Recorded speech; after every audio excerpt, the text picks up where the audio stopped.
our first topic of tonight is Bitfarms. I know this is a topic that you guys love to hear about. I mean, by you guys, I mean the audience. I'm sure you guys love to talk about it too. Yeah, there's been quite a bit of news that's come out of Bitfarms recently. Not all of it's good, so we'll talk about both the good and the bad.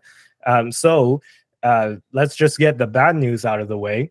So right before Bitfarms was supposed to announce their earnings, they put out this update, and the title is Bitfarms announces acceleration of previously announced termination of CEO and provides update on new CEO appointment. So I think this was back in March when they announced that the CEO was leaving, and at that time there was a lot of speculation as to whether this was, a pre-planned thing, or whether there was like a schism on between the board and the CEO. And we were all speculating what the reason was, right? Some people were saying that it was, the CEO had health reasons, and maybe he just wants to leave and spend more time with his family. And at the time, it was kind of maybe spun as a like an amicable divorce, I guess you could call it, where it didn't seem like it was a big enough thing where the relationship had to end right away. But this was kind of like my interpretation of it back in March when the news first came out. But unfortunately, it appears that I was wrong, because what Bitfarms announced was that they had to terminate the CEO immediately because he launched a lawsuit. And this lawsuit, he launched a lawsuit against Bitfarms, and he's suing Bitfarms for breach of contract. And just, it appears that it wasn't an amicable divorce after all. There was a real dispute between the CEO and the company. So he's suing Bitfarms for 27 million US dollars. And then this action obviously, prompted Bitfarms to just fire him immediately. And they appointed Nicholas Bonta, who's one of the co-founders of Bitfarms, as the interim CEO. But they're still looking for a permanent CEO. And Bitfarms is saying that this executive search is nearing its completion and it will be announced who the new CEO is within the coming weeks. So it's your interpretation as to exactly how long that is. So my interpretation is that within the coming weeks means that it'll be a few weeks, but less than a month, right? So probably by the end of June is kind of my interpretation, but we'll have to see. They didn't provide an exact timeline, and they didn't announce who the new CEO is. So yeah, obviously the market did not react well to this news, and it was also announced on the same day that they were supposed to do their earnings call and do their earnings report release. So because of this news, they had to reschedule the earnings call as well, because obviously the CEO was planning to be on the call, but then now because of this, he got fired, and then they have to kind of scramble and prepare and bring somebody else up to date to do the earnings call. So they rescheduled the earnings call to Wednesday. So this news came out on Monday. They rescheduled to Wednesday. And then, the good news is that the interim CEO, Bonta, and the chief mining officer, Ben Ganon, they did the earnings call. And I didn't have a chance to listen to it yet, but from what I heard, they did a relatively good job at, maybe reassuring everybody that, they have this under control and the operations are functioning as usual. We can get into more details about the earnings report later as well. But, in a sense, it just, the big update is that they're still projected to hit their 21 exahash target by the end of 2024. And we'll see, in the near term, if they can hit I think they said it was they were going to hit 10 exahash by the end of June. So we'll see in the near term if they can hit that one. But they at least reassured us that they are on track to hit their 21 exahash by the end of 2024 plans. So it appears that operationally, that's the good news. Operationally, they're still intact. This, CEO dispute thing is rather unfortunate, but I guess we can talk about that right now. So let me pass the question off to you guys. What do you guys think of this news, does it shake your confidence in Bitfarms? And have you sold any shares, or are you not afraid and you're buying more? What do you think? So like personally, in my opinion, it does change my perspective a little bit on Bitfarms. Like I haven't specifically sold any of the stock yet. I think I'm gonna hold on a bit because you're just gonna be at a loss. You might as well just like hold on tight until the future. Like as of right now, it seems a little like we're Zillennials, so sus. Sus is the word for sure. That you suddenly just terminate the CEO and then he files like some sort of lawsuit. So there's definitely some sticky situations happening. I think with many things, this too shall pass. So hopefully they'll be able to get another CEO and like based off the past information from previous episodes, how Andy was talking about the company and like the many amounts of success that they've been doing and increasing themselves. Like I'm sure like things will turn around. It'll be okay. We'll hold on tight probably. I think we all agree on that, and we'll be in profit eventually. So none to worry. I must confess, I think I kind of don't necessarily agree that this changes too much for me, at least in my perspective, because I think what it really comes down to with Bitfarms is that assuming that they don't get an absolute god awful CEO to replace the current CEO, I don't see how they will significantly mess up their current aggressive production plans in the short term with a new CEO. And since almost all these production plans are being done for this present year, and I from the sense that I get, most of it is being organized by people who are already present at the company.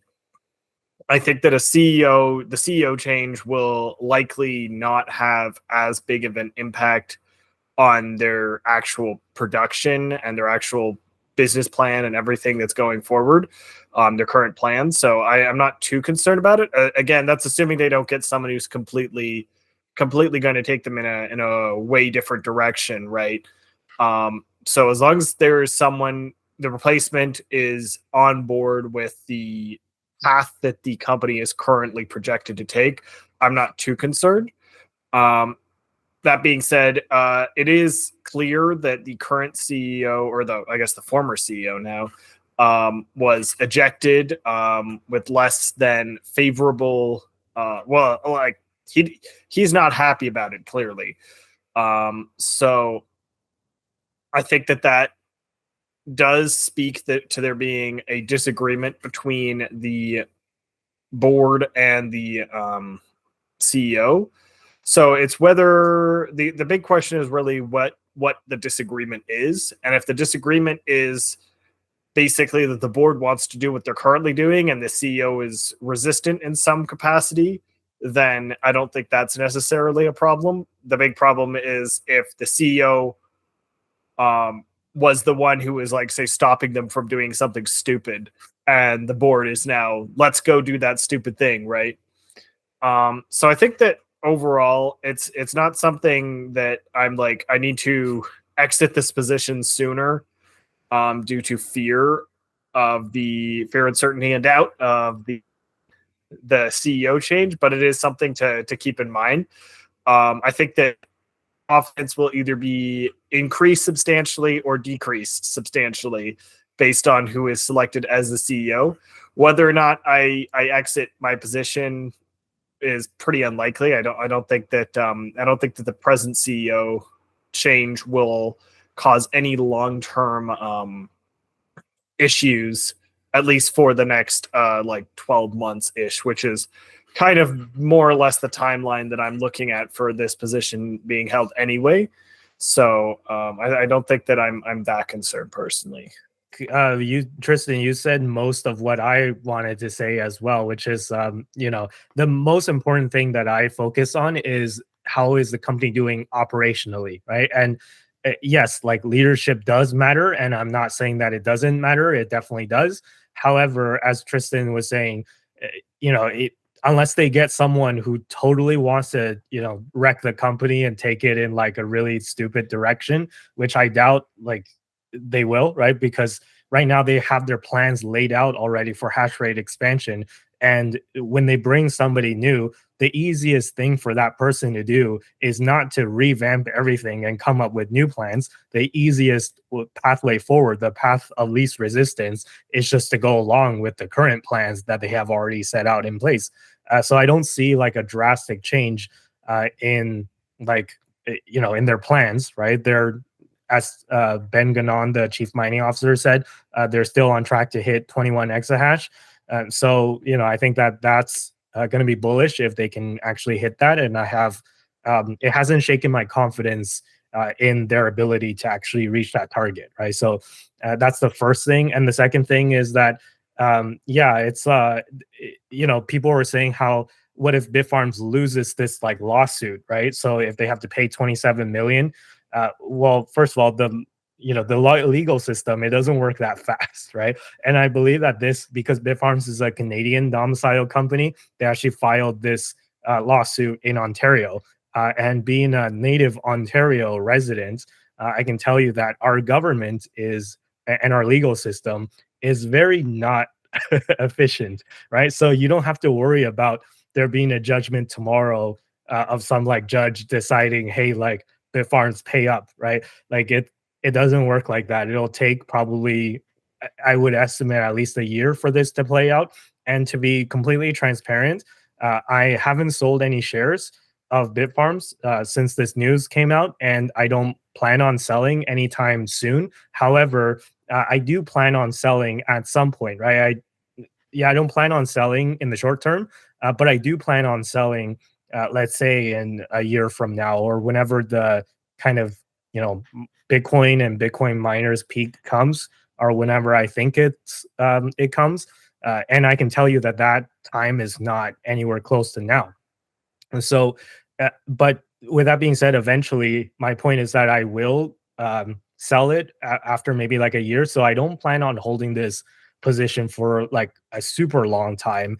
And judging by the way it's going, there's a big likelihood that this lawsuit is not even going to get resolved by the time I sell my shares. So it might not even matter in the grand scheme of things. So that's what I have to say about that.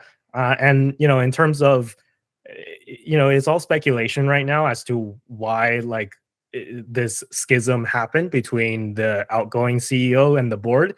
So again, this is my complete speculation, but I think that maybe the board wanted to sell the company and the CEO didn't, or maybe it's vice versa, or maybe the CEO wanted to sell the company and the board didn't, right? So there's actually been quite a bit of rumors swirling around on Twitter of people saying that, hey, maybe like CleanSpark or Marathon will be interested in buying Bitfarms.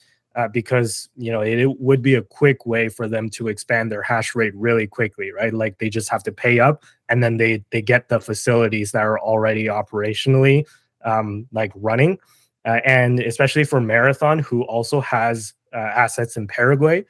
So maybe like Marathon is thinking of buying Bitfarms to complement their assets in Paraguay, because Bitfarms also has big operations in Paraguay. So, again, this is all complete speculation. I'm not an insider. I don't know anything.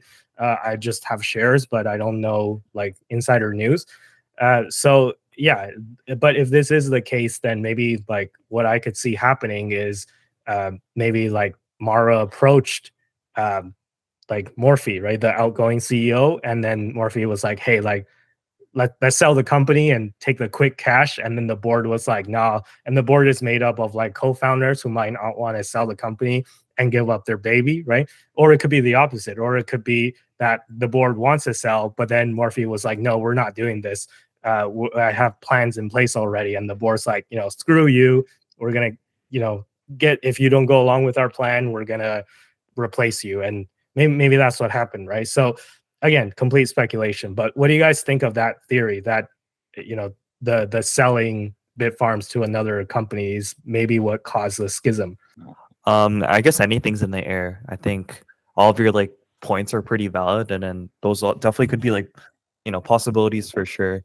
And then to tie into what you were saying too, just to repeat, I guess, if Marathon has like facilities in Paraguay, it would make sense that you could connect like the facilities from Bitfarms, and then you can just put that together. So, and then there's definitely someone or like a founder that wants to keep their baby too as well. So, in a sense, this is almost a realistic turn of events. Maybe it is pretty realistic. So, I could see that definitely happening for sure. Like, no, this is my baby. We can't sell my baby. And then like, now we gotta make more money. We gotta make some changes. I don't know, anything can happen. So. Yeah, I think it's possible that they were considering a sale. I do get the sense that maybe the current current board probably was the side that wasn't inclined to sell, if only based on the fact that they're putting so much effort into expansion. I just think that seems a little bit goofy and short-sighted to go put all this effort into expanding and then just quick sale. That seems a little bit strange to me. But maybe they're just making themselves more attractive for sale. But I think that also just going to the Bitcoin bull run, I think that it also feels a little bit it feels like a bad time to sell, because you're looking at a potential of a lot of gains in the company in terms of both the stock price and just like in performance and everything. So it kind of seems a little bit strange to want to sell now anyway. But also I could see if Murphy was trying to get out of this space in general, he's like got sick of it, wanted to move on to something else. I could see why he may be more interested in having a sale so that he can get the additional funds to say fund his lifestyle or move on to a new company or create something else and needs funding for it, etc. Whatever that situation is. I think that based on the reactions, I think it's more likely that the board probably doesn't want to sell. And I think maybe also part of that thought process for me is also just the fact that Murphy did the state, like the legal action against Bitfarms regarding the termination, for a fairly substantial amount of money, right?